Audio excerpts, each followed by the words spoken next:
forget to record today.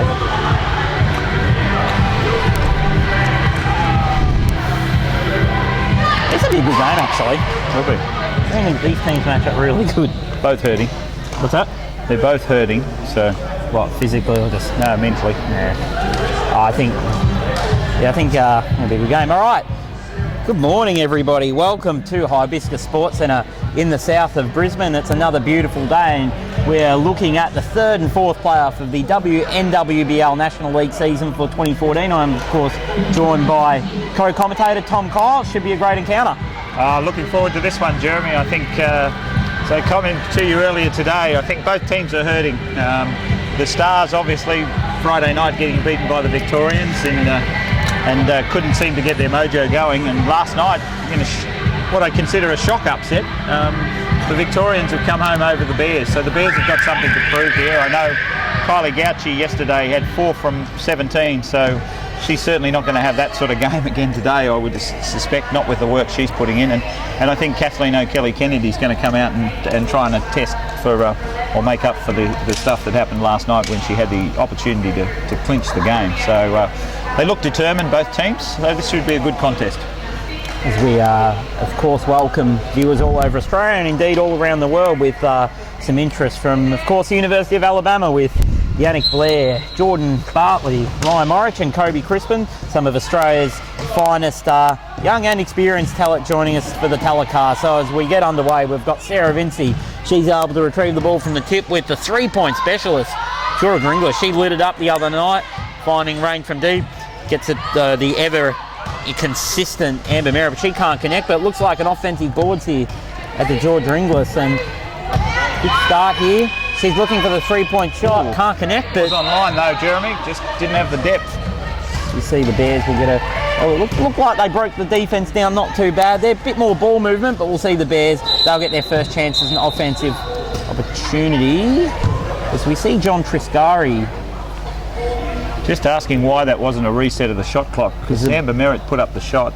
It hit the ring, and yet the shot clock wasn't reset. So it might have just, yeah, it did appear the ball did hit the ring. It could be a reset here, and the Stars might end up with another shot clock. Some good refereeing there, because at times you could just let that go, but it takes strong referees, and they've made a good decision there early. So not worried about any of the argument. They've made the decision, and rightful decision in the end. I think it is, yes. And young Danielle McIntyre, referee from Victoria, scholarship referee with the AIS program, and she's stepped up to the plate and made that call. So the Stars have it again, and I've noticed that the Stars aren't playing that defence that Victoria played the other night, closing down Amber Merritt at every opportunity. We see Kylie Gauchi, the Gooch, racing down court, turns Nat Alexander inside out. She connects. That'll give her a lot of confidence early in the game. Certainly will. She's off to a flyer, 1 from 1, so that will put to bed the demons from last night, and I think you'll see a different Kylie Gauchi today. We'll see Georgia Inglis, of course, a member of the All-Star 5 for the Women's National League season, a debutant, and probably a sign of bigger things to come as she outbounds the ball to Rebecca Vinci. She can't connect, but big offensive boards by Amber Merritt, and she gets the putback. Yep. They're getting Amber Merritt out of the backcourt now too, which is something they couldn't do with the Victorian team. But should be a good contest here. We see Kelly Griffin, quick pass there from Kylie Gauchi, and they're on today. Just a consistently tall lineup run here from Jerry Houston. He's got some options off the bench, of course, with Georgia Munro Cook. She's a seriously talented young player, and has really stepped up here this season as Georgia Inglis looks for long range, and she finds the side of the backboard, can't connect, as we see Kylie Gauchi just slows it up here, looking for options, assessing, uses her speed, tries to take Alexander inside out, but she's a bit more savvy this time. See what Kathleen O'Kelly-Kennedy can do. Ooh, able to put that away, but she'll be looking to make amends for last night. Of course, she played a bit of a different role, moving the ball up high, so probably didn't get the freedom under the ring as what she would have usually liked. No, she was certainly kept a long way from the basket. Mel Adams did a great job on keeping her out of the keyway as a one-pointer, so that that's going to be a bit different here today with the three bigs for the Bears. Perth are going to find it hard to shut down all of them all at the same time. We see Kylie Gauchi trying to demonstrate some of her moves, but Georgia English doing a good defensive job. There's Liesl Tesh, not quite, but she kicks the ball back out, finds Elise Savage, and she can't connect as well. They were just about identical shots, but the ball did not want to drop as we see Amber Merritt racing down the floor. And there's that third big coming in. Well, they shut down Kathleen and they shut down Kelly Griffin, but they couldn't shut down Liesl Tesh from getting all the way to the hole. Kylie Gauchi getting her hand in. That's Nat Alexander finding some range, and looks like a chair push error either on Louise Savage or Kathleen O'Kelly-Kennedy. It's been called on Kathleen O'Kelly-Kennedy. Bit of a chair nudge, of course affected Amber Merritt's shot, and she will go to the line to shoot too, and probably, I think statistically, one of the best from the line. She does get a number of opportunities from here. She certainly does, and she's quite consistent at the line. As we see she's able to connect. As we see the Victorian team pile in for their game a little bit later. Of course, they'll be playing in the gold medal match. They'll be taking on the home team, first seed, the Minecraft Comets, and that promises to be a great encounter, Tom. Looking forward to both these games. They're good matchups. We've seen some great basketball, good basketball last night, good basketball Friday night. Probably a bit of nerves Friday night, but I think the nerves have all well and truly gone now, so it's a matter of who can hold their poise late in the games, because I think they're going to go down to the wire, most of them. As we see Western Stars avoid a second backcourt violation with Sarah Vinci, the low pointer, silver medalist, of course, from 2012 London. Fine, Georgia English, she's going to have a look. She can't net, but better look, better attempt, and she's certainly not afraid to shoot the ball. No, she's not, and she's got licence to shoot the ball from Tascari. So it does add another factor that the Bears are going to have to get out on her, because she will start to light up. She is quite consistent just inside the 2-point line, and she's 33% from the 3-point line. So you don't want to be her to start finding her range. She has another look, but got the confidence. She keeps shooting. They will drop as we see Kathleen O'Kelly-Kennedy, the veteran, finding Kylie Gauchi at the top. Another veteran. I'm sure that combination's been called many times. Nice pass. Quick pass to O'Kelly-Kennedy. She can't find the ring, and got a bit of a lid on it at the moment, Jeremy, haven't they? It seemed to be going close. Sloppy start. Nice back pick there by Georgia English. She's able to roll off that. Bit of a power game here. Two-man with Vinci and Amber Merritt combining. Vinci can't connect. Some good hustle there from Kathleen O'Kelly-Kennedy. She was in the backcourt. Now got Gauchi racing down the court, left side. Inglis defending. Now she kicks the ball. Gauchi to Tesh. Tesh finds O'Kelly-Kennedy in an identical play. She kicks the ball around on this occasion. Had the mismatch. Surprised she didn't take the shot. Might be a good decision as Kylie Gauchi banks it in for 2 points. Yeah, I think that's just confidence for Kathleen. You know, she had those couple of shots last night. Today she had one just rim out, so she's got to put a couple in the hole and she'll get her confidence back. You see Merritt finding the mismatch, identical shot, and she is able to drop it. And I guess, you know, that's the difference at the moment. Just you know, that finishing, and you know they've got some tall timber. The Bears, and through the season, there's no surprise that they were so successful. But you know they've obviously got to make sure that they're putting their shots away. It's a hard foul there on Amber Merritt. Yeah, look, it's a good move by Kylie Gauchi. She saw that Merritt didn't have position. She took her on. She took her on quite strongly. So as we're about 4 minutes left in the first quarter, the score is 6-all. In favour of nobody. We've got a bit of a deadlock at the moment. Apologies with the live stats. We're just fixing some technical difficulties, but we'll give you an update as the game progresses. So 6-all. There's Kathleen O'Kelly-Kennedy back to Gauchi. She's got a bit of confidence from out there. She should be taking that shot, Jeremy. I'd like to see her take that shot. At the moment, they're not quite jumping her. She shoots another couple. They do get the result because Sarah Vinci hesitated and she did get the slip the screen with Kelly Griffin, which is a good move for her. As we see the ball in the hands of Amber Merritt, she steams down the left wing, able to find Georgia English with a quick pass over to Sarah Vinci. Good play. Tough shot. Good recognition there, Jeremy. They threw three at Amber Merritt's strong side. quick rotation of the ball found Sarah Vinci open down on the baseline on the weak side. So good look from the Stars, even though they didn't get the shot away properly. I really enjoyed the way that Triscari's coached this group this year. Obviously, Kylie Goucher hitting a right 45 to give them a 10-6 lead, but you know, really getting them to think through the game. And I know obviously didn't quite work for them against Victoria, but you know, their game plan was very solid. You've just got to make sure obviously that you're converting, and as Merritt just does what she wants and she knocks it down, and she's got to stop chairs early because she's going to do that to you all day. You can't let Amber Merritt wander into the keyway. I like the look of this game though, because Amber Merritt's on song. Kylie Goucher's, you know, 3 of 3 at the moment, I think. So, you know, she's going to have a big game. I can see she was hurting from last night. Talked to her parents earlier today, and she was disappointed because she's had a great season, and really last night was probably her worst shooting performance for the season. So she's coming here today to make up for that and show people what she can really do. As Kathleen O'Kelly-Kennedy will come off for a rest, replaced by Georgia Mummerow-Cook, who's been a real surprise pack of this final series. So we see Kylie Goucher well defended there by Inglis as Kelly Griffin barrels her way to the ring, gets the offensive board, picks it up, puts it in, and there's that offensive influence straight away in. Georgia Mummerow-Cook is so calm under pressure. She just knows she's taller. She sits back in the chair and takes the time to shoot it. She shoots exactly the same way she does in training, and that's why she's so successful at this game. As we see Amber Merritt finding Rebecca Vinci. She unconventional, but she chucks it up and in. So good finish. We see Kylie Goucher able to get a little 1-2, streaming up court.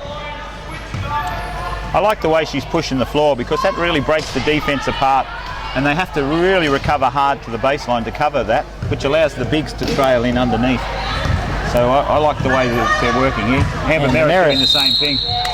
Not bad. Too much speed for Georgia Mummerow-Cook there, unfortunately.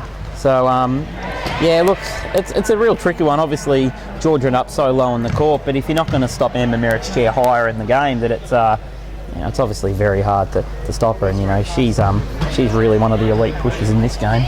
She certainly is, and she showed it right there, right back at you.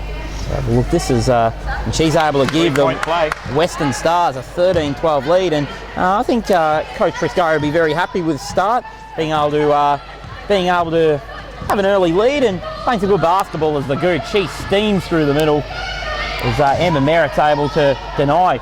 Georgia Mummerow-Cook takes a tough pass, and that's what the young lady's been doing. She's had a great year. She's been doing it all year, mate. She's been doing it all year, and she's got a smile on the face, and quite rightly so. She's been shooting the lights out. I think, you know, it's unusual to see a player really hit their prime in a final series, but she looks like she's got a great future.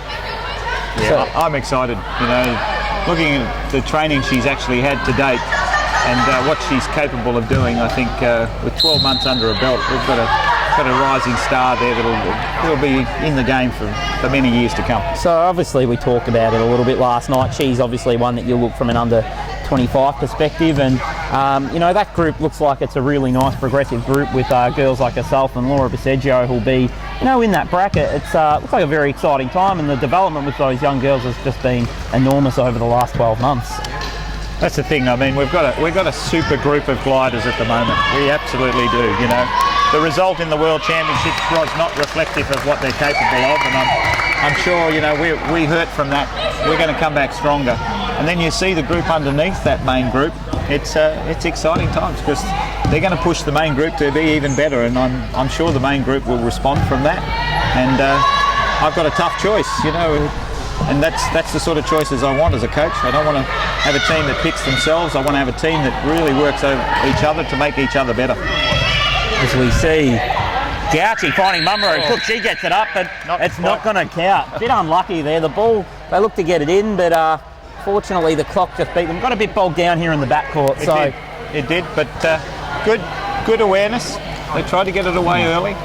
We've got a good game here, Jeremy. You know, both teams have come out to play. Interestingly, Triscari there late in that last quarter started to play a half-court trap defence, so obviously they're concerned about Kylie Goucher's penetration and they want to shut that down. As we see 16 to 13 point lead to the Bears. They've been able to respond late in the game, which has been good. So Coach Houston would be happy the last couple of minutes. I think Triscari is, I think he's coached the girls quite well. Amber Merritt's obviously been able to get out in the break. As you see live stats, looks like they're back on track. And we're nearly caught up here, just running a little behind schedule, but... Like Merritt's off to a fly with 11 points, and that's what she was kept to the other night, just about the 15. And Rebecca Vinci with the 2 points. So that makes up the scorers for the Western Stars, and a little bit more of an even contribution there from the Stack School Camp Bears. Leading scorer Kylie Gouchy with 8 and 4 apiece to Callie Griffin and the rookie Georgia Munro Cook. So it's been a good start, and obviously, like we've said, Houston with the ability to be able to rotate his highs, such as Callie Kennedy, Griffin, Munro Cook and Tesh, averaging 32 rebounds a game between them, just massive numbers. And, we thought it would play a bit more of an influence last night, which it did at times, but they'll be really trying to exert themselves with size today. Well, I think the good thing for Jerry Houston at the moment is that Liesl Tesh and Kathleen O'Kelly Kennedy haven't hit their shots. That will come. And I think then you've got multiple scoring options across 5 players, so that's going to go in their favour. It's hard to shut down, 5 scoring options. Even Louise Savage has had a crack at a good-looking shot as well. So, a bit of an eerie silence in the stadium. Looks like someone's waiting for something to happen, but we're about to resume play. Kylie Gouchy, she'll inbound the ball to that girl again, Georgia Munro Cook, and we're underway. There's Kylie Gouchy looks to engage. Chair foul, still a foul, but denied the penetration, Nat Alexander, and I think that'll be a second. No, it's a first, Jeremy. So it's a first. It's got to be careful, obviously with the option off the bench for Triscari. Got a high pointer, so it's got to be careful with fouls, but no one appears to be in big trouble as Triscari tripped over a drink bottle on the bench. Obviously won't be happy with that. As we see Gouchy putting up a shot, and she's hot now. She is hot now, and it's good to see her back. I felt for her last night because she was trying her heart out to get the team across the line, and the more she tried, the harder it became for her. So it's good to see her just relaxed today and really taking it to them. So we see Merritt out in the right wing, quick ball movement, good play, the recognition of the 3-on-2. Good defence from Kelly Kennedy to get back and block that shot. So probably not an ideal pass from Nat Alexander, but Amber Merritt sticks out the juke and just says, that's mine, and that's exactly what she needs to do. And some great coaching that certainly she's had. She's got a great deal of improvement still to come, and she's going to be one for the ages, I think it's fair to say. Well, one of the missions this week under Coach Ettridge, working with her now individually over in the West, and Brad Ness obviously working with her, is to tilt. So she's an athlete, and at the moment she's got a fair bit of height, but you add that 6 or 7 inches of the tilt on top of that, it becomes quite a dominant rebounding force. Yeah, so Merritt is able to convert, and it's able to convert 1 of 2, so that'll give good up pick. The Stacks Bears a 2-point lead.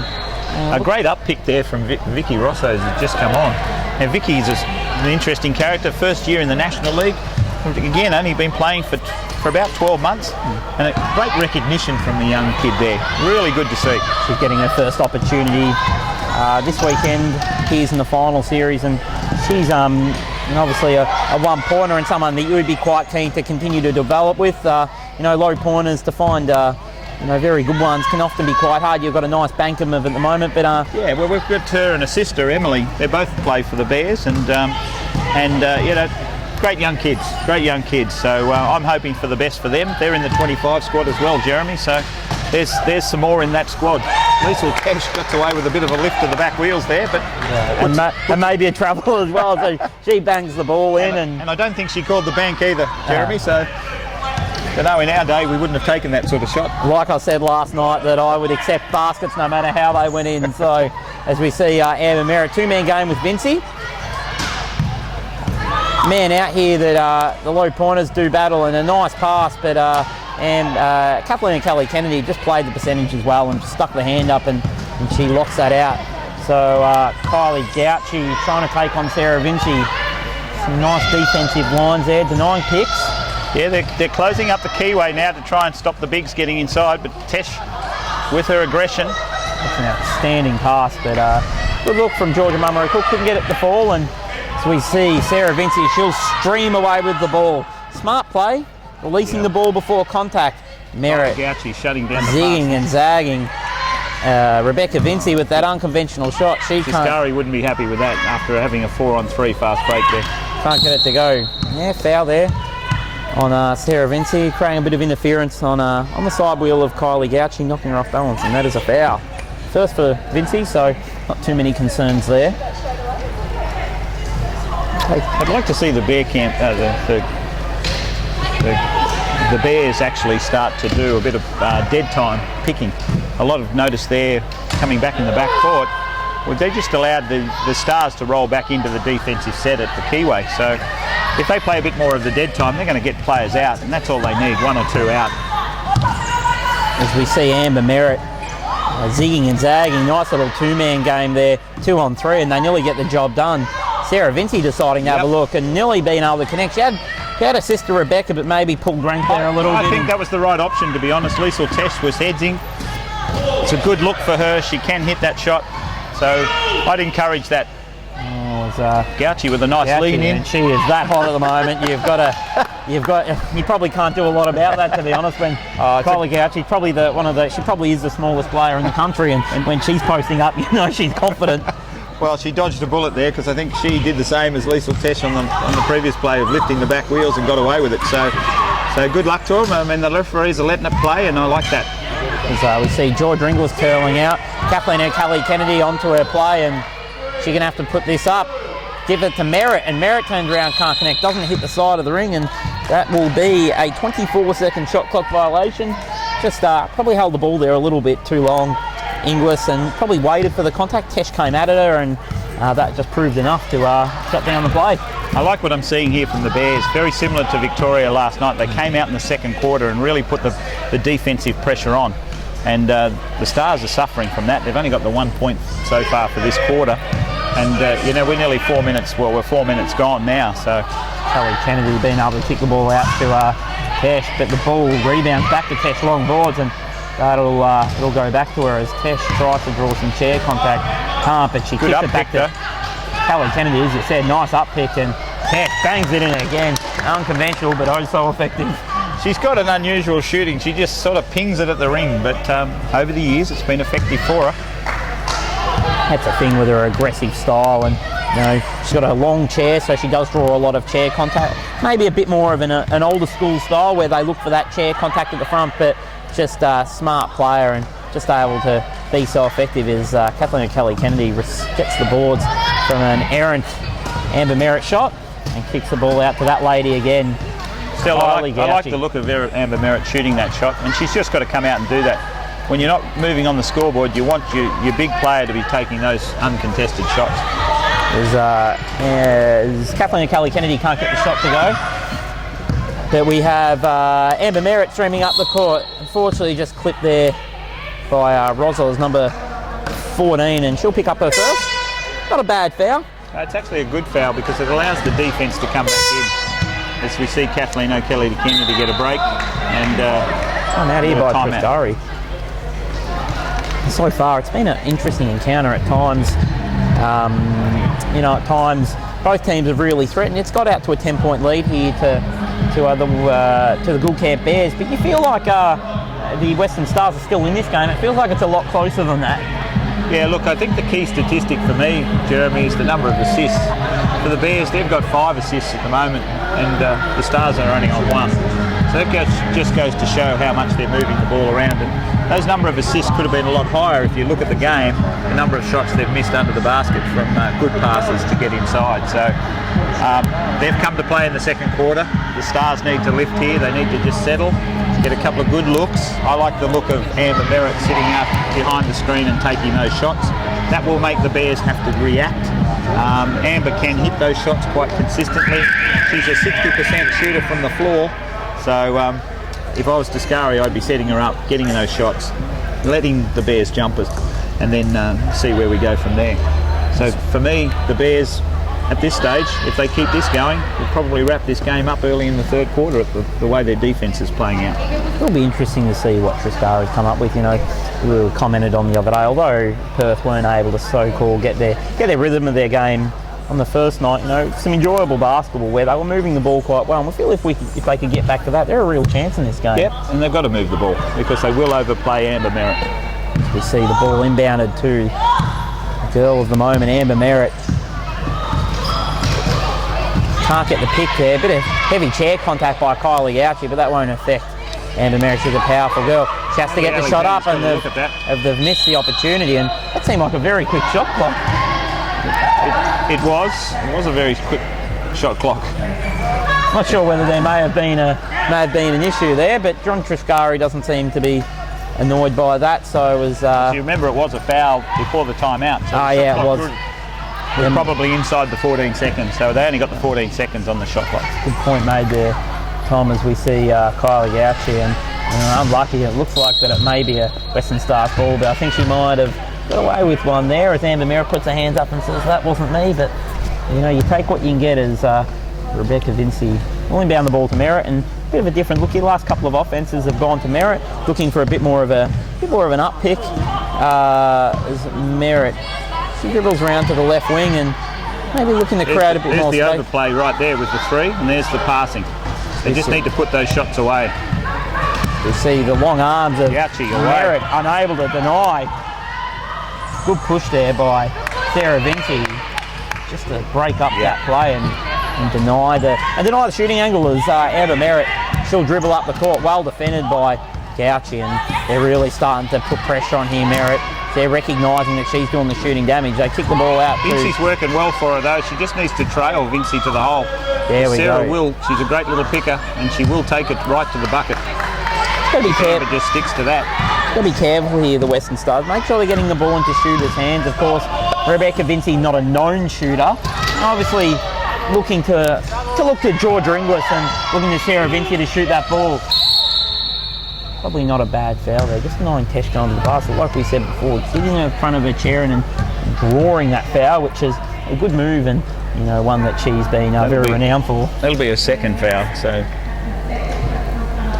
Not too many issues yet for Triscari, just making sure that Amber Merritt, you know, plays hard D, but still very careful as Georgia Mummery Cook.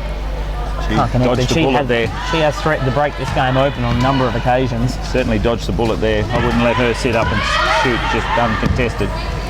We see Amber Merritt getting a two-man game. Had the opportunity to shoot the ball, but unselfishly kicks the ball out. Goes back out, and probably a good option there. Great option, quick ball movement. That I'm talking about.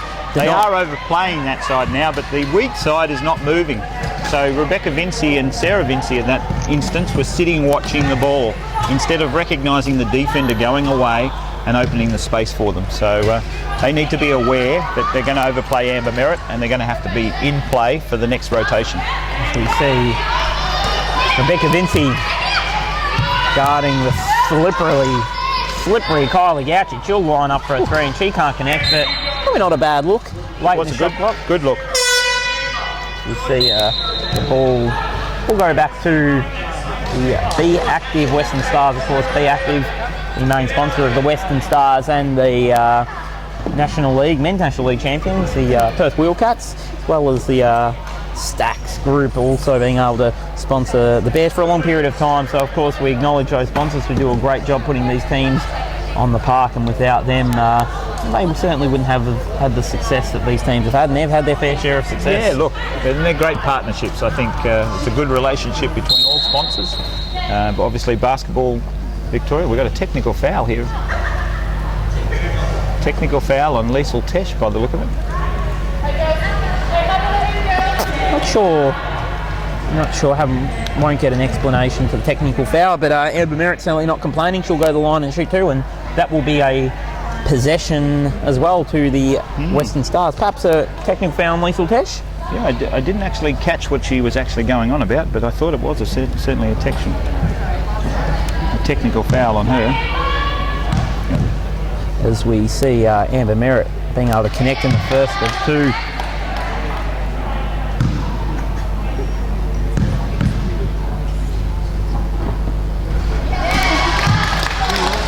Amber Merritt able to knock down a couple of free throws. Nice job there, Amber Merritt. I'm sure Coach Houston wouldn't be happy with that, giving away 2 points. And if they can knock a shot down here, or even Inglis looking at the long bomb, Yeah, look, that's an option. I'm sure It's certainly a bonus for the Stars here. It's two easy free throws.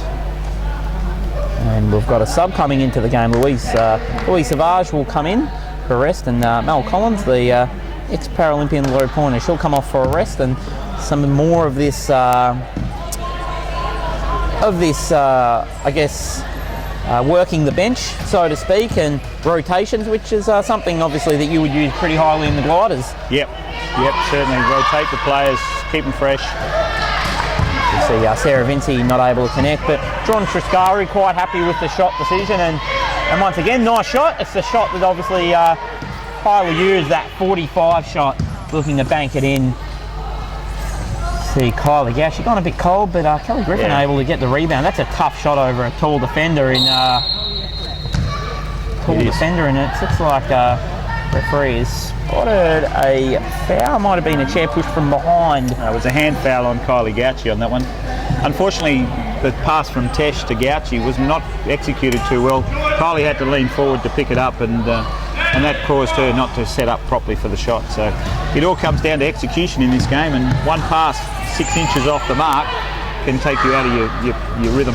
As Inglis looks for the long two, can't connect, as we see the Bears with a 24-18 lead here late in the second quarter. Kylie Gauchi throwing an errant pass, and it is interesting.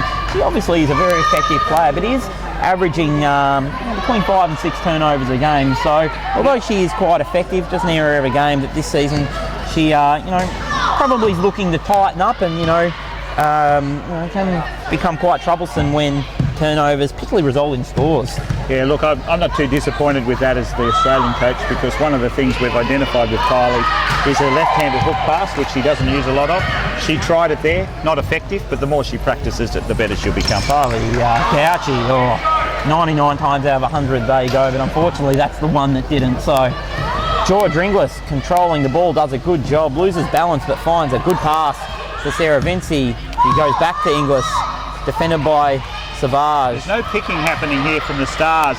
They extended the defence, but there was no one coming to set any up picks or cross picks. So, you're playing one-on-one potentially in that situation.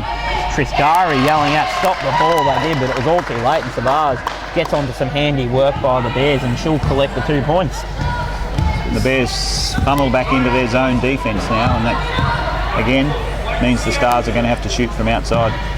So probably not a bad option really from Houston. Obviously it wasn't able to quite get the job done the other night, but as Amber Merritt, that would have been nice going to the half-time break with 7 seconds on the clock, 26-18 lead to the Bears. Let's see if they can capitalise on a cheap lead here as Kathleen O'Kelly Kennedy finds a pass, but the bus is gone at least. They weren't clock aware in that stage, Jeremy, unfortunately. So results in no points, but a 26-18 point lead to the Bears, and an 8-point lead. They've been able to restrict the Western Stars to just the 5 points that quarter, while able to put on 10 of their own. So a bit of a scrappy second quarter where we didn't see a lot of action, but not unlike a few of the games we've seen this weekend. Yeah, look, I think to sum up the quarter, the Bears picked up their defence. The Stars probably didn't respond too well, and I think they're trying to do things on their own. The more they need to work together, the more they'll break that defence down, especially in transition. They need to look at that. I think the Bears had the best looks at the shots, and that's why they got the 10 points for the quarter. It could have been 20, it could have been 22, 24. They were inside the key with their bigs with ball in hand. Kylie Gauchi missed four direct hits in that quarter, and I don't think she's going to do that again in this next one. So I guess as we look forward to the second game today, of course we've got the grand final, the main event. The star of the show is of course Victoria and the first seed, the Minecraft Queensland Comets. What looks like it's going to be an absolute cracker of a game. Two very even teams, which last time they met was a 2-point win in favour of Victoria, so we know we're going to be in for a great game today. We actually have a clarification from the referees, Jeremy, on the technical foul. It was a technical foul on Jerry Hewson for being over points, and I think we've all done that as coaches. I remember my first outing with Ben Ettridge. He gave me a maths lesson pretty quickly, and I stuffed one up and ended up with a technical foul. So it happens quite regularly. There's only 14 points allowed on the court at any one time. Jerry obviously had taken extra points on that one. I've certainly been there. Unfortunately, twice at the AJC Nationals this year, where David Gould and I had made a change, and we hadn't factored into our numbers, and sure enough, a technical foul had come up with running over points, and funnily enough, Troy Sachs, who was coaching the New South Wales team, we both did the same thing in the same game. And funnily enough, when I was coaching against the Red Dust Healers, both teams did the same thing this year as well. So isn't that a shout, both teams, if you get a technical as a coach and go over points? I think unfortunately we shouted at each other, but it happens to the best of us, unfortunately, and unfortunately happens to the best of us. But it can happen to all of us, and mathematics, it's certainly something that plays a big part. But with the Queensland Comets today, looking at that preview, Victoria have only been successful on one occasion against the Comets, but that wasn't their last encounter, and the difference obviously not having Mari Yamamoto, of course, the Japanese champion. She's a wonderful high pointer, second in scoring for the season, second average shooting percentage. So it really makes it be an interesting contest, and two very evenly matched teams. You're right there. Mari Yamamoto, what a star she is. Top scorer at the World Championships this year. So for Japan, who finished 9th overall, but for her to be top scorer across all those star players from the Netherlands, and great shooters like Inga and Mariska and those guys, Marina from Germany, Helen Freeman from GB. They're going to miss it. But for Victorian round, Jeremy, they didn't have her, and they only went down by the 2 points. And as it turned out, it was a shot winner, or a shot on the buzzer that won the game for Victoria in that game. So I'm really looking forward to it. If we have that sort of game again, it'll be a wonderful contest. Obviously, I guess for me, the real keys today, I'm really excited. Always about the battles of the high pointers, because those are guys who are usually finishing the shots. But I think the Alice Applejack versus Mel Adams looks to be an absolute cracker today. Yeah, look, they're two absolute fine young one-pointers. There's Ella, who's obviously young, but has been around the league for a few years now, and you've got Mel Adams, who's obviously a little older, but hasn't been around the league for that long. And I expect some great contests there. I don't think you'll see too much of a match-up between the two of them, because they both defend above their class. So I'd expect that Mel Adams will probably be given a job on Alison Herring or somebody like that, after her job that she did on Kathleen O'Kelly Kennedy last night. And Ella Applejack, you don't get much better than that in the backcourt, crossing and taking people out. So I'd expect she'll be targeting somebody like Leanne Del Toso a lot, to try and make her work her arms and see if she can tire her from her shooting capabilities.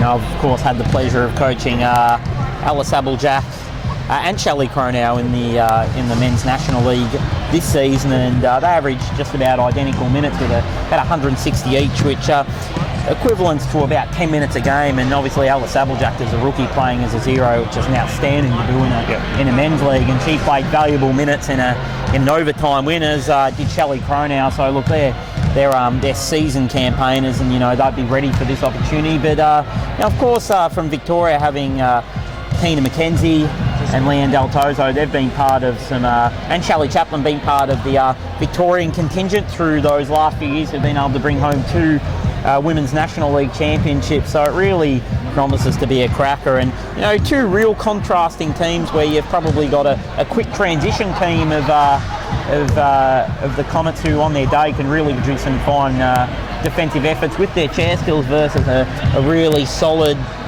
good ball moving team of Victoria. So it could really turn into a real arm wrestle of a contest. Yeah, look, I'm expecting the keys to the game being the games that Shelley Chaplin and Bridie Keane have, both from Illinois, or been to Illinois, students of Mike Froglick. Both probably haven't hit their full straps yet. They've had some moments of brilliance, but haven't had to really take their teams on their shoulders to get the job done. I expect the two of them today to really go at it, and I think Shelley Chaplin, with her control of her team, is going to be hard to handle for any team. And then Bridie Keane, well, she's due for a big shooting game. She's been working on a stationary shooting quite a lot, and I like the way she's now setting up for a shot. And I think with her, she gets a couple of confidence builders early, we're going to have a real contest. Yeah, look, I agree. I think you know, I saw Coach Hegarty earlier in the weekend and just having a chat to him, and you know, talked about, you know, the girls and making sure that they're confident early, and you know, I think that they've got the game plan that's capable. But if Victoria bring the game they were able to bring last night, then you know, Victoria in with a great chance. And it's hard to say who's going in as favourites. Of course, Minecraft Comets finishing above Victoria in the home and away ladder, but as we've seen this weekend, that doesn't really count for anything. No, I think, you know, both teams are evenly matched. I think the thing that might swing the Comets' way is the home crowd is starting to build. You know, first time the Comets in the finals, straight to the grand final. So we're going to see a good crowd here this afternoon, and I think that may be a little bit of a difference. That will certainly boost the girls' confidence. I think you'll see Coach Gould close up the zone, try to get the Comets to shoot from outside to start with, which most teams are targeting now. And I think you'll see Coach Hegarty push the team up the floor and try and put a bit more pressure on the Victorian girls. So great contest, really getting excited about it, but we've still got a game to play here, still 2 quarters, and yet anyone's game, because the Stars, I think, will come out firing in this third quarter. People like Amber Merritt, Sarah Vinci, Georgia Inglis and Natalie Alexander, who are in our glider squad, they're not going to let this one go.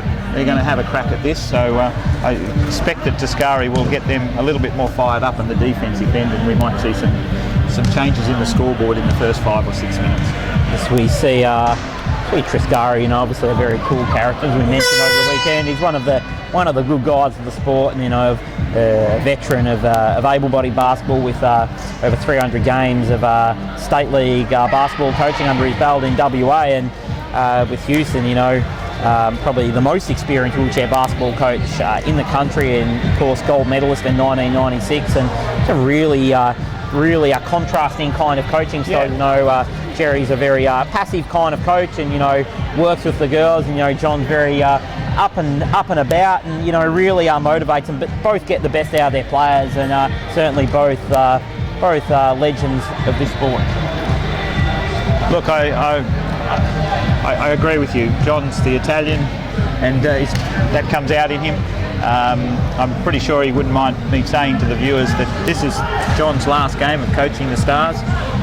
He told the girls yesterday that next year he's taking up a position in the SBL, the WA basketball competition with one of the men's teams, and unfortunately we won't see John Tuscari coaching the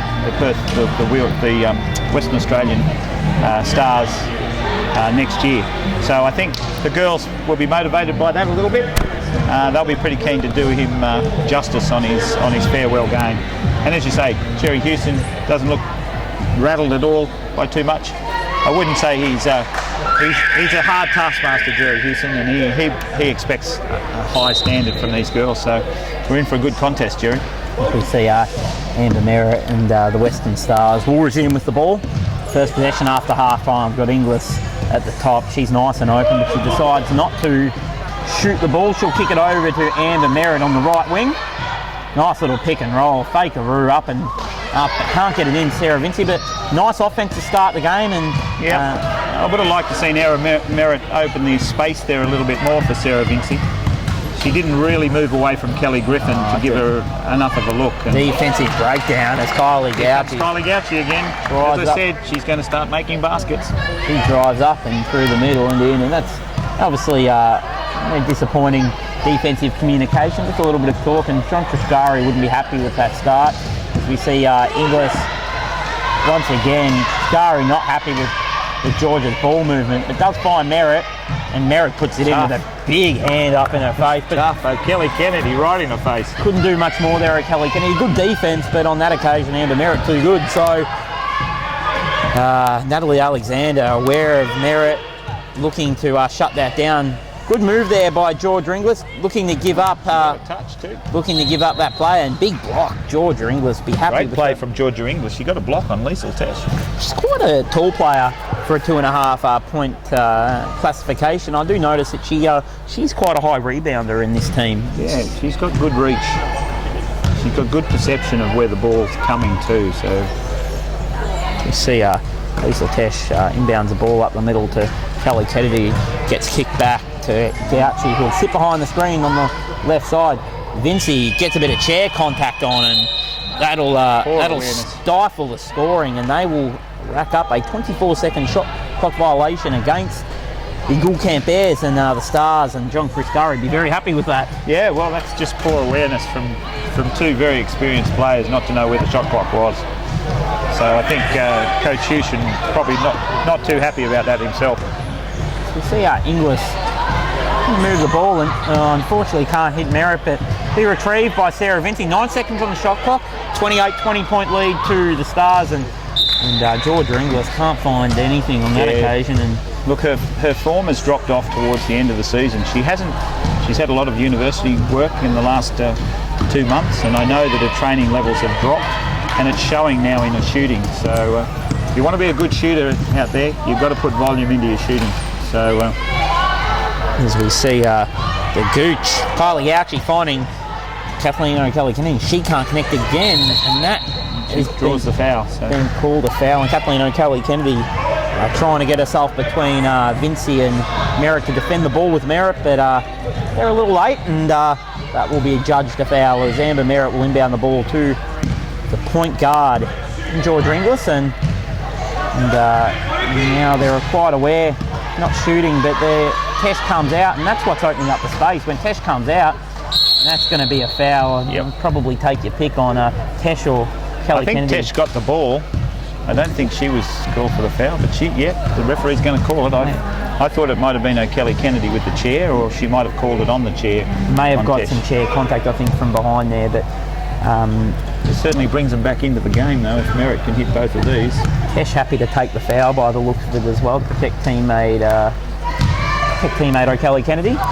Kelly Kennedy obviously on a couple, so Merritt will go back. Unable to hit her first one, uncharacteristic, but she's a confident player, and she bangs in the second. So good job to split the free throws, and that'll reduce it to a 7-point lead to the Gould Camp Bears, the Stack's Gould Camp Bears, as the point guard Kylie Gouchy kicks it out to Kelly Griffin, who may not have had a huge impact statistically, but when you've got tall players who'll finish under the ring, will have an impact. As Kathleen O'Kelly Kennedy unable to connect on that occasion. She did try to square the chair there, which is good to see. One of the things we've been working on is making sure all the girls are squaring to the basket. Great play from Georgia Inglis, and that'll give her a lot of confidence. Very tricky pick and roll, but she looked for the seal first, but found herself open, and was able to connect with the nice layup, and that'll be 2 points. I like that look, Jeremy, with Amber Merritt with ball in hand, and Georgia Inglis is a good screener. I'd prefer to see that from the Stars. You'll get a lot more production out of it, because they've got to come to Merritt to protect it. That's an unbelievable finish there from Kylie Gouchy, the new post player in the Gliders, I think. Stationary shooting, Jeremy, that's what makes this game work, and the girls have been working. I know Kylie under Troy Sachs has been working on quite a lot of that. We're taking her game and apart and putting some new components in it, and that's one of them, the stationary shot. Oh, she's heating up. She's starting to feel a little bit more confident. But unfortunately, she's forgotten safety and spits out the back door, and that'll be unanswered points for Gouchy. No! Rims in and out, and that's what we talked about. That's the other one out of 100. So she's had 2 out of 100 that have missed, and good look, but a bit too strong, and you've got to put those away. State coach Jerry Houston wouldn't be happy with that. Those are opportunities to hit is tough. So, Liesl Tesh, another foul. Or is it Kathleen O'Kelly Kennedy? No, she's called it on Kathleen. I've had some animated conversations with Victorian representative and 2004 Paralympian Campbell Message about the differences in shooting, obviously from high to low in terms of your height. And of course, when I played, I was one of the shorter players, and it can be hard to get that elevation on the shot, but it's something that you have to continue to work on. And Campbell Message said that he'd had the same issue. So it's just something with that volume shooting, and because you don't quite have that elevation, because you don't sit quite as high, and it can sometimes affect your shooting percentage. Well, it's strength, Jeremy. It's strength. It's like any muscles. You're not going to work those muscles by just using them once a week. You've got to use them continuously, break them down. We do a lot of work with medicine balls too, to try and build up those muscles that you use for your shooting technique. And what we're trying to do with the gliders this year is work on that stationary shooting, build up that strength. That's one of our key components of our strength and conditioning. and we're starting to see some results. Kylie's an example of that. As we see, Merritt's an example of that. The range is improving. As we see earlier in the play, Sarah Vinci put the arm bar up and says, "Get out of my house." Not bad D there from Kelly Griffin. I don't think she did anything wrong. Referee may have just seen something baseline. Of course, we're up in the stands, can be quite hard to see, but good work by Amber Merritt, forcing the contact and creating the opportunity to go to the line. So Liesl Tesh having a slightly animated conversation there with the referee, but it won't change much. And Amber Merritt will go to the line to shoot another two, and she's been a little bit off today from the line. She has. She's her first one seems to be a little bit astray. She tends to correct for the second one. Get it right. Notice at the World Championship, the Paralympics, she did shoot quite well from the line. She did, yep. That occasion, she hasn't been able to split them. Probably a fair result considering she drew the contact, and I felt for Kelly Griffin there because she couldn't have done much more. She was in a straight line. Merritt turned in, which really in the international game is called as an offensive foul. Kelly Griffin tries to swing one over Amber Merritt, and that's going to be tough in any league that you play. It is, but she needs to be more patient. She rushed that. I notice the chair skills of Amber Merritt are really beginning to improve.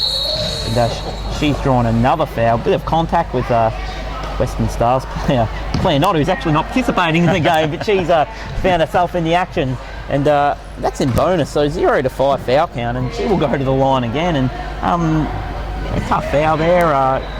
Kylie Gauchi coming across a little late, and we'll go to the line again. As I was saying before, chair skills are certainly improving. Amber Merritt, her hip movement, she corrects for the first one, and chance to redeem herself. But she's she a player that you would use as a primary ball handler in your team, Tom? We're actually, one of the things we've learned from Worlds is we didn't use Amber enough, and we didn't get the ball in Amber's hands enough. Shooting 59% from the field. We didn't, and averaging 15 points a game. We're going to play her more. We're going to use her with Kylie Gauchi, because obviously two good ball handlers with a different look this year, and trying to get them involved and engaged a lot more. She finds Kylie Gauchi finds Liesl Tesh up high, and she's having a blinder. She is, and you'd expect that after last night. She was very disappointed. She was a bit gutted by the whole thing, and true champion she is. She's come out ready to play today. As Amber Merritt spins and sells some candy, she finds Becca Vinci. Better look. Was a better look. Hit the top of the... I'm not real happy with the shooting technique, the dual hand, especially she is an able-bodied, so she has the power and the strength to shoot it one-handed. Obviously with two-handed shooting, you're bringing two forces on the ball, and that's harder to coordinate than it is with a one force with a single hand shot. Liesl Tesh probably misses her simplest one of the game, and that's better from Kelly Griffin. She took her time there. I like the way she keeps the ball really high. If we can get Amber Merritt and those girls to do that sort of stuff, they're going to score more often than not. Rebecca Vinci misses the kick. John Gustari unhappy with Nat Alexander, and but she might be able to redeem herself here with a nice look under the ring. Oh, can't finish, but just missed the screen there in the bottom corner, and Rebecca Vinci probably also had a look at it, but Chris Curry, I'm sure when he gets an opportunity, he'll work with those girls, and real positive influence for that group. Well, unfortunately, he won't get to work with those girls because not his final game. But the Western Australian program's certainly looking strong. I mean, you've got young Jade Richards over there. She's about to come on. She's an exciting young 17-year-old. Young Amy Rolfe still to come out of the. What's the call here? They have called. Looks like an offensive foul. Yeah, she was out of control. And that's consistent with the refereeing last night. So good call there for referee Terry being able to make that call. If there is no space to penetrate, then that is the correct decision. So correct. I don't think they call that enough. I mean, internationally, I see it a lot where players charge into two defenders where there's no actual hole or gap to go through. Pinch and hold, which allows that third player to come around the back and capitalise on that. So I'd like to see it called more at the international game. See a 9-point lead here. 2 minutes 46 left in the third quarter, and Kylie Gauchi's been able to possibly turn that over, and Merritt sticks out the hand and says, I'm going to take that ball, and does, and dribbles away, but Kylie Gauchi right with her. Now they're starting to pick for Merritt, and that's going to make a huge difference. May have been called for the chair hook. Potentially Louise Savage argued the call, but Well, there wasn't much else Louise Savage could do. She'd stopped. Merritt went up on one wheel. And they'll go to the line again. Terry has a discussion with Louise Savage, and it's something that's definitely been stamped out of the game as the game's gone on. I think they were talking about lunch, Jeremy. I think they were talking about what's for lunch. And Louise, such a lovely lady. You know, great on and off the court. A real sports person, and her behaviour and her culture around sport. You know, we can do more of those sort of people.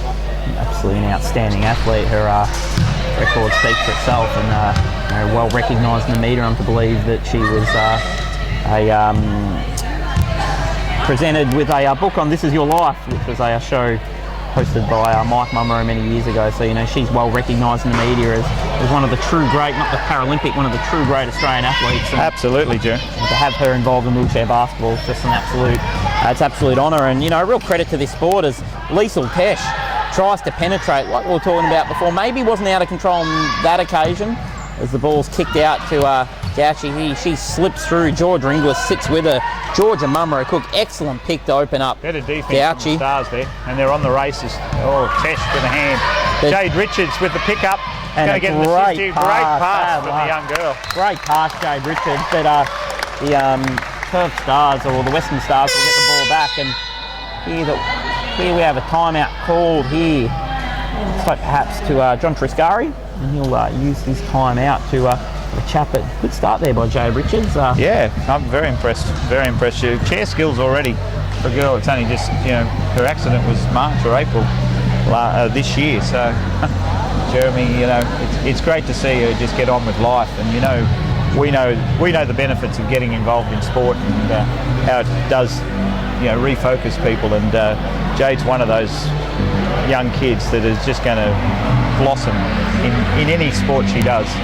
She's a true competitor and just loves to play. So, as we mentioned last night in Kathleen O'Kelly Kennedy appears to be her old chair. So, you know, sharing the resources. Certainly, wheelchair's not cheap. But you know, for some of the guys, it can be up to the $10,000 mark. And you know, if you compare that to a pair of runners that you need to go for a jog, or a pair of footy boots and registration to play a footy or rugby league, it's certainly a much higher expense, and it's probably around the cost of a car. So it is quite pricey to play this sport at times. So, Jeremy, I just wanted to highlight something that we work on a lot. In our game, layups and free throws are the critical two factors we work on, and it's a 9-point difference here at the moment. Amber Merritt is 9 of 18 from the line, so if she had hit those 9 other free throws, the game would be all tied up. As the girl at the moment able to knock down another field goal, and that will give her another 2 points and reduce that lead to 7. So they'll be looking for a good stop here. 2 minutes left in the quarter. Tesh at the post. And that's just been money all day. On that occasion, not. But might have been fouled there, but she got away with it. As we see some solid ball movement here. She needs to get the ball over, and Jade Richards, well done. And here's finding Merritt. And that should be an assist for Jade Richards. It is. Great start. Good coaching move here by John Triscari, recognising the quick ball movement. And he's got a foul. Looks like we may have a foul here called on. So it's going to be a Stars ball, is it? It's going to be an offensive foul on. It is an offensive foul. I didn't quite see what happened there, but it appears there must have been some contact. But anyway, it will be a Stars ball. And I like this look from Triscari with Jade Richards. He's added an element of speed that Rebecca Vinci. She's great under the basket because she doesn't have the speed of a Jade Richards, and that's going to add another dimension to this. She's doing a good job just matching up there offensively on Georgia Mummerow Cook. Oh, she nearly went in the keyway. She baits him very well. Not a great pass there by Nat Alexander to a low pointer, just overhead, and Sarah Vinci just found that one. Dodged a bullet there, Jeremy, because that could have brought them back right into the game with the score there. Yeah, the Bears wouldn't be happy with that, or the Stars wouldn't be happy with that. Bit of pressure now, bit of pressure on the defence. They're starting to come up. There's John Triscari barking some orders there. Well, he wants them up playing defence, and they're all sitting. 3 of them were sitting back having a chat in the keyway. I don't blame him for that. It's awareness, playing the dead time, we call it. Good screen from Georgia Mummerow Cook. Notice that little chair wiggle just to get through there. Georgia Mummerow Cook, and she has threatened to open this game up, goes bang, another 2 points, and that'll give them a 7-point lead for the Bears. Just under a minute left. Natalie Alexander, she just lost focus here a little bit. Yeah, she's gone a little tentative. Another defensive foul at a Liesl Tesh. That will be another 2 shots, and that could be her 3rd or 4th for Tesh, and that will be her 3rd. So not danger signs yet or panic stations, but she will. Similar to last night though, Jeremy. You know, they got into foul trouble in the 3rd quarter, and in the end they had to foul out. Because they had to create the fouls to stop the clock. 6-point lead, and Amber Merritt makes this one count. I'm sure Scary would have had a chat to her. It's about staying focused at the line, and she's got nice action and does shoot free throws pretty well. Probably a 60 to 70% free throw shooter, which in the league is it's quite a solid percentage. And she's able to convert both. And Sarah Vinci, John Triscari not happy, just not recognising the situation as George Ringler's able to put some full court pressure and not quite able to get a backcourt violation, but a good job all the same as Sarah Vinci now covers the dynamic Kylie Gauci and gets a mismatch. Kathleen O'Kelly-Kennedy can't convert, and good foul, putting her to the line and not giving her any easy points. And no, make it earn it. It's interesting Tiscari having a go at Sarah Vinci. I mean, Paralympian, World Cup or World Championship player as well, and she sets herself a very high standard. She plays in the men's league and competes very well up there, and he wants her to apply herself a little bit more in this game and to have an impact, and I think that's his major frustration at the moment with Sarah. She certainly can have an impact, especially on the defensive end. She's a gritty little defender, and I've seen her defend many a high point man and do the job. Yeah, and obviously John would like her to assert herself as Kathleen Kelly-Kennedy splits her free throws, and I think that'll give her her first points for the game. Yeah, well, that might give her a bit of confidence as well. We see Amber Merritt streaming up the court, finds the mismatch.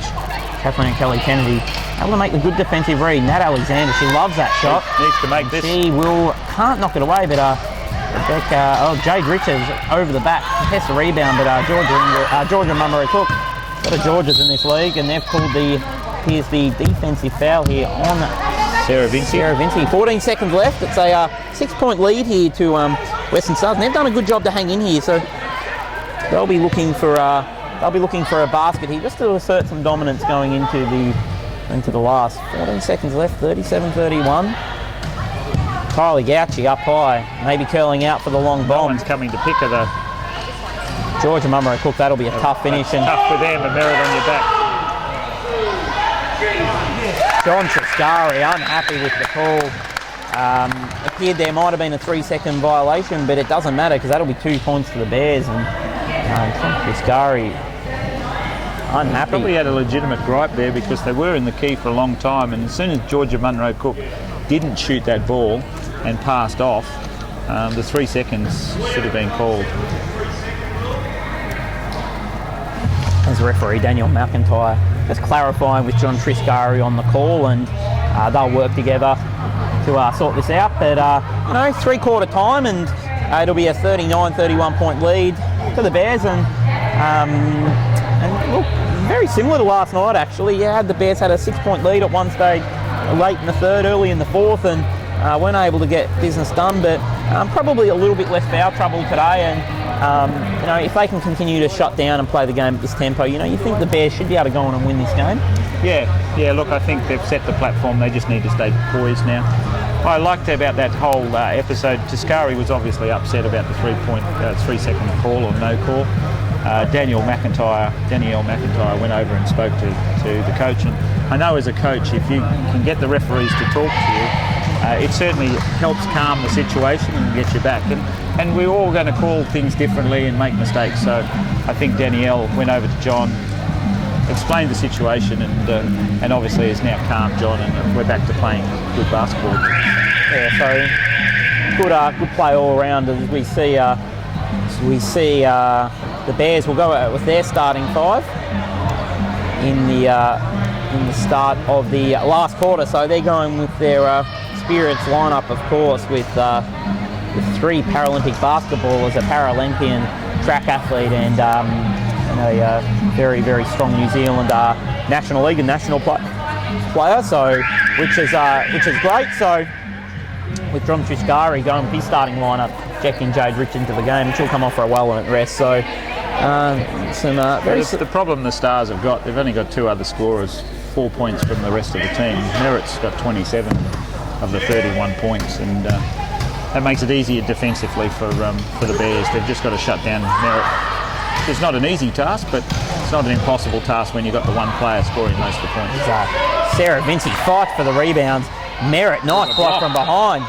And the foul on the second attempt. Called it, and maybe a bit of a chair push there. Kathleen O'Kelly Kennedy asking the referees for a shooting foul, but I don't think she's going to get it, because it might have been on the rebound there. It was. No, well, she got the first block, and then while Kathleen was trying to regain the ball, that's where she fouled, so probably a good call there. But as play resumes, we'll have Kylie Goucher kicking the ball out to Tesh, and she started to... And they've called a foul here on Sarah Vinci. Bit of chair contact.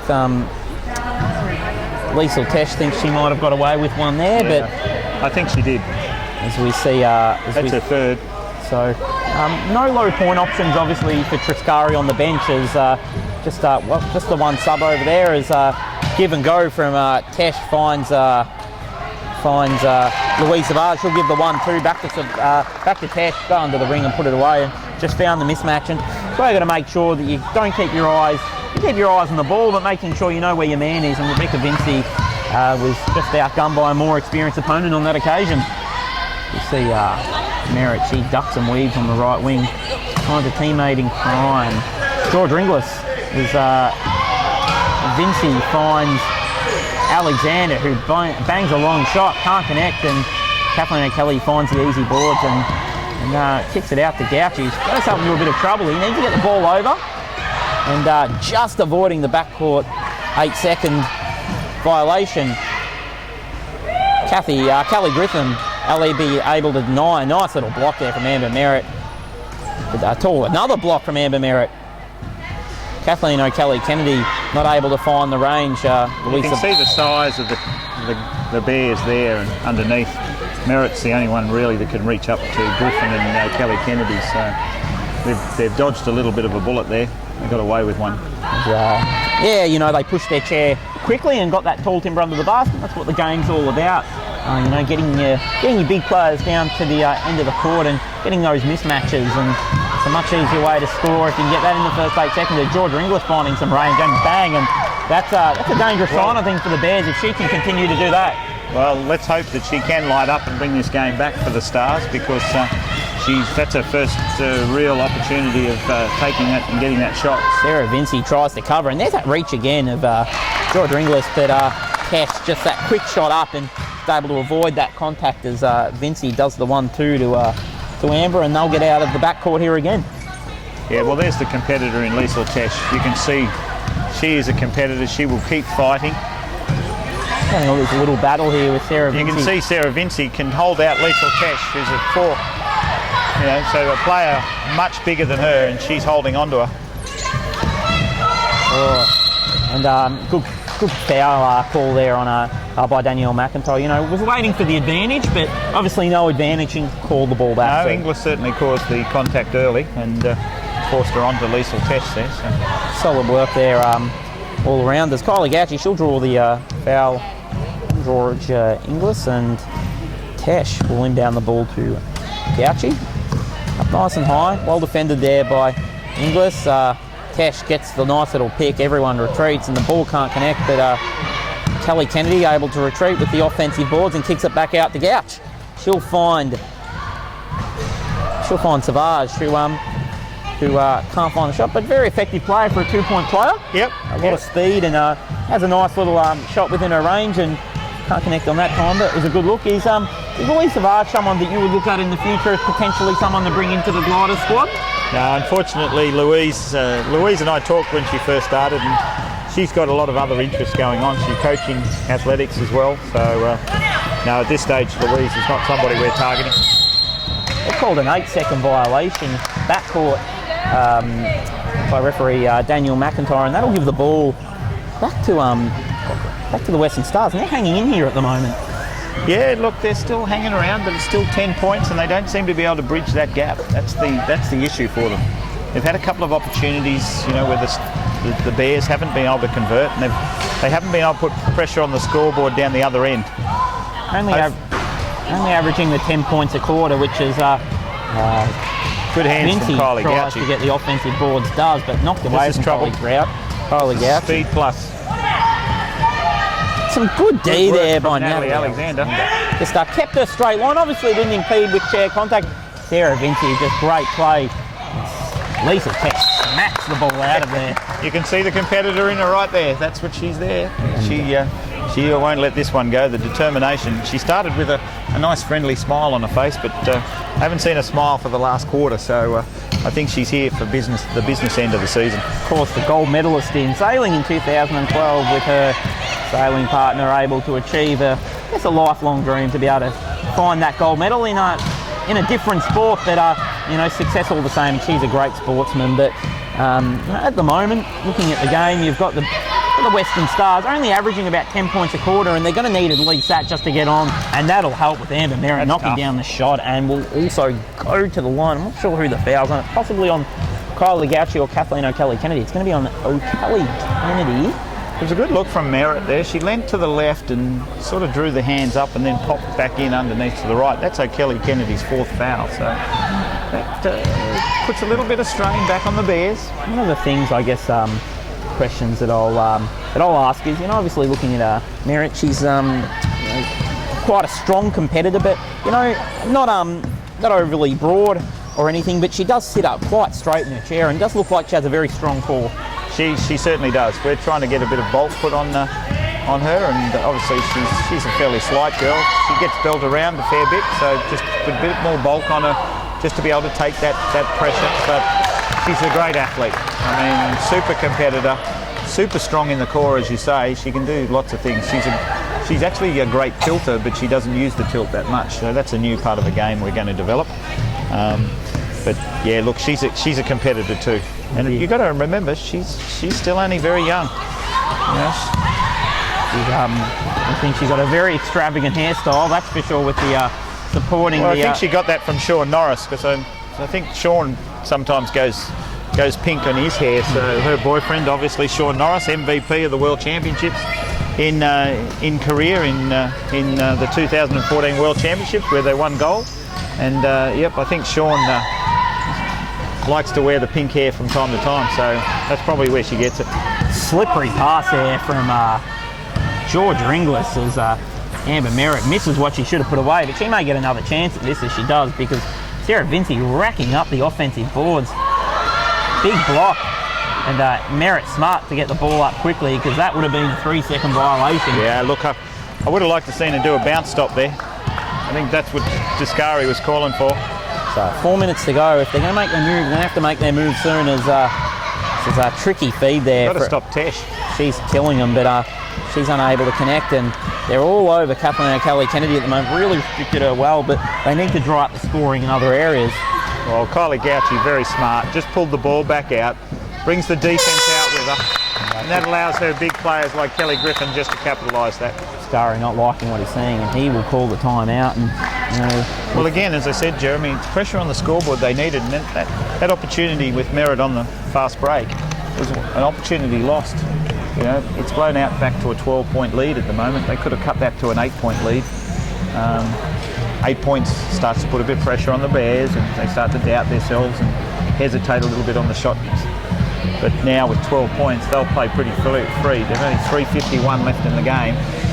I find it very hard for the Stars to actually do it now. I thought Georgia Inglis, when she hit that shot, started to get some confidence and might have made a difference, but unfortunately her last two shots haven't hit the mark either. As we see both teams talking, and obviously no panic station with Jerry Houston as long as they continue their run. They're in a strong position, but if you were coaching in this position and you were John Triscari, what would you be saying to the group? 12-point deficit, late in the last? I think you've got to roll the dice. I think you've got to get up the lanes now. You've really got to start to force the turnovers. You can't just let them, run their pattern of play, because Kylie Gauci and Lisa Tesh, too smart. They'll know to run the clock, use the 24s, and cut down the number of possessions left in this game. If I'm Descari and you're 12 points down and you're 4 minutes out, you've really got to start to pick up the pressure and try and get some cheap baskets. Interesting to see. Now, it's a double-edged sword, of course. You basically put your game on the line around a bit of pressure, but I think the Bears, except for the Gauchi, probably not the greatest ball handling team out there. I mean, they've taken Tesh off now and put Georgia Munro Cook on. And that's exactly what they've looked to do. And with those long shots, occasionally you'll get those long boards. And that's Triscari employing a very similar move to Coach Ben Ettridge. And looks like that a solid defence here from Georgia Munro Cook, not allowing Amber Merritt to square up, as we recall, looking to get those quick shots up with the Rollers when they were able to defeat Turkey in one of the great games for the Rollers. Looking for early shots in the shot clock to create those opportunities. The ball's fed from Georgia to Georgia Munro Cook, and clutch basket. Yeah. She's had an absolute blinder of a series. How much poise has this young lady got? I mean, we're in a final, we're in a bronze medal game. She gets the ball, and she's just been brought on late in the game, and she gets the ball underneath, just calmly sits back in a chair and buries the needed two. And Inglis putting up a long range, can't connect, and that lady again, Kylie Gauchi, she is a She's pocket slowing rocket. down the game again. She use this shot clock. Of course, absorbing pressure out of the game, but she's found Callie Kennedy, and she's able to knock down her first field attempt of the game. So timely bucket. Missed those last night. She'd now made it. So there's the confidence of the 12-point lead coming into play. She feels comfortable. There's no pressure. There's no tightness. She knows she can shoot freely. As we see Amber Merritt, be interesting to see where she's going to look at the three. Wants to, but a nice little up pick there, and they found Rebecca Vinci. Nice covering there by Kathleen O'Kelly Kennedy, just shutting down the space, and that was enough to put Rebecca Vinci off her shot as Kylie Gauchi receives chair contact, but just goes whack and says, I'm going to get past you, Sarah Vinci. Nice pass to Georgia Munro Cook. Can't connect. Has a look at trying to get the offensive boards. As we see Jade Richards coming into the game, and not a bad move here. The game's looking like slipping away, but last time Jade Richards came on, really she gave something. A couple of assists here, and she gives a bit of speed, as I said, over Rebecca Vinci, who's good under the basket. Jade Richards gives a little bit of speed, and the more she plays the game, the more she's going to be able to ball handle, and we might see a great little athlete coming to fruition here with Jade Richards. Is she one, of course, that you'd be looking at your broader squad of under 25? Absolutely. Look, I saw her first round over the Perth round in round 2, and she just jumped in the chair for the first time, and I was so impressed. We invited her in, talked to David Gould, the coach of the 25s, and invited her into that squad straight away. That could be, if that's a foul on. Is that a foul on Kathleen Kelly Kennedy? It doesn't appear to be. As we see Georgia English, she may look for another trifecta. He hasn't been able to hit one. Usually hits 1 or 2 a game. And look, early in the Perth round, she shot the lights out. She was was outstanding. Amber Merritt looking for it, but nice shut down by Kylie Gauchi. And as soon as you stop that chair, it's very hard to look at that shot. And it is. I know. I certainly know 3-point shooting was never my strength. I managed to hit one over Tom O'Neill Fawn in January from half court at the Spinners tournament, and I think that's about my claim to fame. Well, I think Tom would probably dispute that. Was he on the ground at the time? Unfortunately not, but I think I might have been. So no. I think we've got a tournament, of course, in January. It's referred to as the Sun Coast Spinners tournament on the Sunshine Coast. Beautiful part of Queensland, up near Noosa, and we have about 29 teams at this stage competing. So for those who are interested, get in contact with Tom and myself.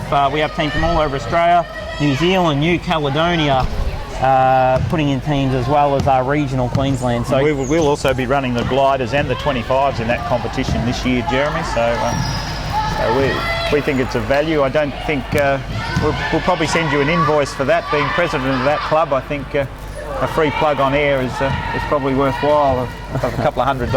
Well, the basketball factory down there is doing a great job. So we've got about 17 players down there, and we just host the tournament just to create some opportunity, and we're really happy with where the tournament's gone. And if you want to play, there's an opportunity to play the gliders and the under 25 group, so you'll get some top level basketball, as we see Jade Richards enforcing some chair contact, picking up a foul. Look, she's not afraid to use that chair, and that's what I like about the kid. She is physical. She pushes the chair really hard, and she takes the hits with the best of them. So she's got a big future ahead of her. I know she's interested in athletics as well, so good luck to the girl. If she's going to play every sport there is, she's going to be a great athlete in whatever she takes up. As we see Georgia Munro Cook holding the ball, as directed by her captain, Kylie Gouching, and Good screen from Vicky Roussos there. she would have to be nearly player of the game, I would say here. Yeah. Georgia Mummery-Cook, as she looks at a one on the buzzer, can't connect, but it doesn't matter because 9 seconds left. It's a 16-point lead to the Bears as Amber Merritt looking to go one-on-one. Good D there by Georgia Mummery-Cook. It denies, and that'll be a 16-point win to the Gould Camp Bears. A consolation prize, really. Obviously, they would have had this weekend with high hopes, but to pick up a bronze medal is certainly nothing to be disappointed with. They will be disappointed because they came here with the gold in mind, and but it's always good when you win your last game, and you know, a bronze medal game. And the Stars, let's give them some credit. I mean, they played really well, and missing Claire Knott has been a big factor for them this season. But they stuck to it, they gave it 100%, and all credit to them. A good game of basketball, both teams very competitive, both very willing. Some of the execution could have been a little bit better, but you know, the shooting today for the Bears was a lot better, and it showed on the scoreboard. As we see the final score, 51-35, and that of course is a win to the Stack Gould Camp Bears. Done a great job, and of course John Triscari's last game, so I wish John Triscari all the best. One of the greats, particularly in the women's game, obviously winning a silver medal at 2012 at the World Champs, of course with a 4th placing in 2010 at the World Championships as well. So, you know, a very solid performance, and, you know, real nice guy. But that'll be it. That'll be it for another 25 to 30 minutes. We'll be back at about 1:45 to preview the women's final. That's Queensland time, of course, Jeremy. Queensland. The rest of the country's probably not on our time zone. Oh, there is only one time, of course. So we'll spoken like an ex-Victorian. Oh, that's it. So we'll be back here at 1 o'clock, of course, Queensland time. So check your clocks, making sure that you've got the time difference right. And it'll be Victoria taking on the Minecraft Queensland Comets, which should be a U-Butte game, and should be a cracker. So until then, bye for now.